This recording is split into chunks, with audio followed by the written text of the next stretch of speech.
Nababahala ang isang Mindanaoan governor sa paggamit ng RPG sa isang ambush incident sa Maguindanao del Sur.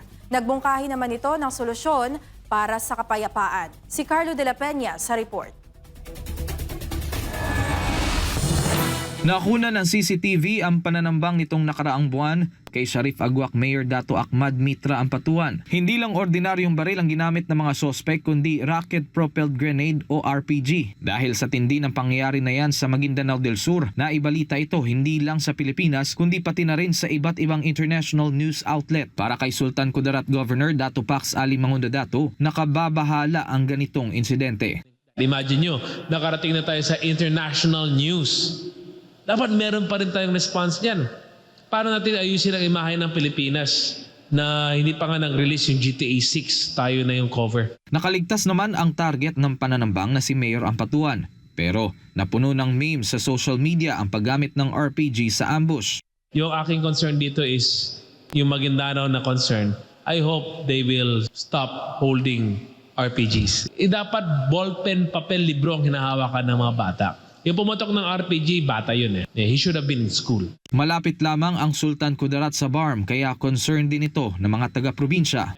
Malaki ang intel funds ng AFP.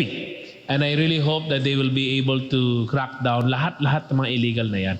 Kasi again, the solution there, disarm all the people in BARM. Ang solusyon ayon sa gobernador ay ang mahigpit na pagpapatupad ng decommissioning o ang mandatory na pagsuko ng mga armas sa buong BARM. Again, it's been 7 years, hindi pa natatapos ang decommissioning. Tapusin na yan. Para kung sinong may maiwan na baril, they will be classified as lawless element. Ganun lang kadali. Lahat ng lawless element, hahabulin na ng gobyerno. Ngayon, paano nila habulin? Sasabihin nila, hindi pa kami decommission, inaantay pa namin. Bahagi ng peace process sa Bangsamoro Autonomous Region and Muslim Mindanao ang tinatawag na decommissioning ng mga dating mandirigma ng MILF. Ito'y malinaw na nakasaad sa Bangsamoro Organic Law, partikular sa normalization process. Sa ilalim ng batas, ang decommissioning ay ang pagsuko ng armas at pagbabalik ng mga dating combatants sa tahimik na buhay sibilyan. So again, decommissioning is the answer. Fulfill lang ng government ang kanilang obligation.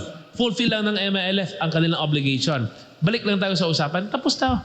At sino man may maiwan na baril dyan, they will be classified as lawless element. Inatasan naman ni Governor Mangudadato ang lahat ng sektor sa Sultan Kudarat na maging alerto laban sa pagpasok ng high-powered na mga baril at masasamang loob sa probinsya.